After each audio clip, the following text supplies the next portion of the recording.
Hello అండి, good morning అందరికీ. ఈరోజు వచ్చి కందిబ్యాళ్ళు ఇది సాంబార్ చేస్తున్నానండి. కుక్కర్లో వేసుకొని ఒక గ్లాస్ నీళ్ళు వేసుకున్నానండి. చూడండి, కడిగి పెట్టినాను.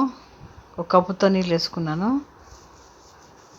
చిన్న కుక్కర్ కదండి, దానికి తగినంత నీళ్ళు వేసుకోవాలన్నమాట. కొద్దిగా పసుపు వేసుకుంటున్నాను, కొంచెం ఉప్పు వేసుకుంటున్నానండి. బాగా ఉడుకుతాయి అన్నమాట. కొంచెం 2 టమాటాలు వచ్చేసి ఇచ్చేయనండి, కట్ చేయను, ఎందుకంటే ఉడకవనేసి అట్లే వేస్తానండి. ఆన్ చేసి పెట్టినాను అనమాట. సిమ్లోనే పెట్టుకోమని చెప్పినారండి, అందుకే సిమ్లోనే పెట్టుకున్నాను.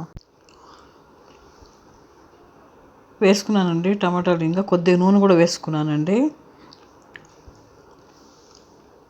కొంచెం వేసుకున్నాను. మళ్ళీ తెల్లగడ్డలు కొంచెం ఒలిచేసుకున్నానండి, దాంట్లో పాటు ఉడికిపోతాయి అన్నమాట. చూడండి, కుక్కర్ మూత పెట్టేస్తున్నాను. ఇంకా సిమ్లో పెట్టమన్నారండి, కొత్త కుక్కర్ కదా, చిన్న కుక్కర్, సిమ్లో పెట్టినాను.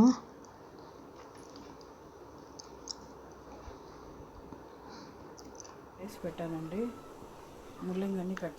ముల్లంగి కట్ చేసి పెట్టుకున్నానండి. పాలు, పెరుగు ప్యాకెట్ ఇక్కడ బెంగళూరులో ఇట్లా ప్యాకెట్ తెచ్చుకుంటామండి మేము.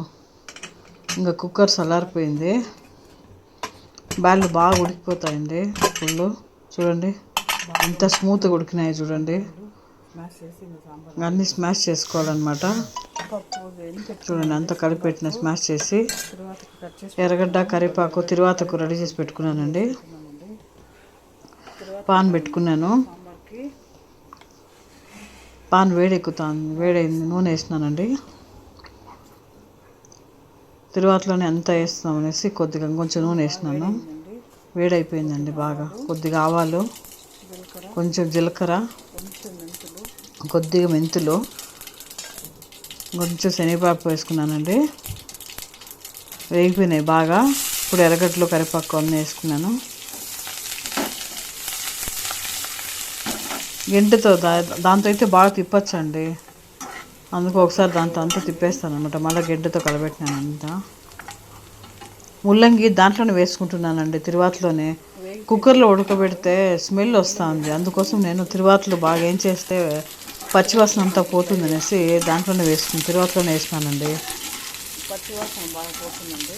సాంబార్ అంతా అదే నీళ్ళు ఎంత కావాలో అంత వేసుకొని దీంట్లోనే వేసేస్తాను. ఒక 2 minutes అంతే, పచ్చివాసన పోయేటట్టు వేయించాలన్నమాట. సాంబార్ పొడి కొద్దిగా వేసుకున్నాను దాంట్లో. తిరువాతలోనే ఏం చేస్తే పచ్చివాసన పోతుంది. అన్నీ వేయించి పెట్టింటాం ఆల్రెడీ. కొద్దిగా చిల్లీ పౌడరు, కొంచెం ఉప్పు వేసుకున్నాను అనమాట. ఆల్రెడీ ఉప్పు వేసినాను కందిబ్యాళ్ళలో, మళ్ళీ చూసుకొని వేసుకుంటాం. బాగా ఫ్రై అయిపోయినాక ఇప్పుడు కందిబ్యాళ్ళు వేసాను. పప్పు ఎన్ని పెట్టుకున్నాను కదండి, అది అంతా వేసేస్తానండి ఇప్పుడు. చూడండి, అంతా మిక్స్ చేసేసుకొని ఫుల్ కుక్కర్ మూత పెట్టకుండా అట్లా డైరెక్ట్గా ఉడకబెట్టిస్తానండి. ఇప్పుడు అంతా కలుపుకునేసి ఒకసారి నీట్గా మళ్ళీ వాపస్ కుక్కర్లోనే వేసుకున్నానండి. అంతా తగినంత నీళ్ళు వేసుకున్నాను. సాంబారు ఈ మెథడ్ ఉంటే చాలండి. కొంచెం మీడియంలో పెట్టేసి బాగా ఉడకనిచ్చాలండి. బాగా ఉడికిపోతుంది. ముల్లంగి అది ఒకలాగా స్మెల్ వస్తుందండి కుక్కర్లో పెట్టినామంటే, అందుకే డైరెక్ట్గా ఇట్లే ఉడుకుతూ ఉంది బాగా. కొంచెం పులుసు పిండి పెట్టుకున్నాను, పులుసు వేసుకున్నాను.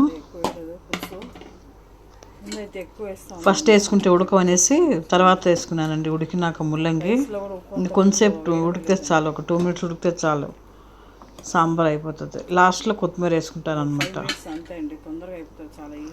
మీరు దించేటప్పుడు వేసుకుంటాను. చూడండి, బాగా ఉడికిపోయింది. కుక్కర్లో పట్టి చూస్తాను అనమాట, బాగా ఉడికిందండి ముల్లంగి. బాగా మంచి స్మెల్ వస్తుందండి, గమగమ స్మెల్, సాంబార్ స్మెల్. మీడియంలోనే బాగా ఉడుకుతుందండి. కొత్తిమీర వేసేసుకున్నాను. ఇంక అంతే అండి, కలబెట్టేసి ఒకసారి దించేది, అంతే అయిపోయింది. చూడండి ఎంత బాగుందో, సూపర్గా ఉంటుంది. పెరుగు ఇంట్లోనే పేరేసినానండి, పాలు ఉంటే ఎక్కువ. ఇంకొకరికేనండి. ఇంకా రైస్ కూడా రైస్ కూడా అయిపోయింది. కుక్కర్లో పెట్టిన, ఇది 5 లీటర్ కుక్కరు, రైస్ కూడా అయిందండి. ఇంట్లో పెట్టుకున్నాను రైస్. ఈరోజు రైస్, ముల్లంగి సాంబారు, ముల్లంగి సాంబారు, వైట్ రైస్, ముల్లంగి సాంబారు, పెరుగు. అందరు లైక్ చేయండి, అంతే అండి ఈరోజు. షేర్ చేయండి.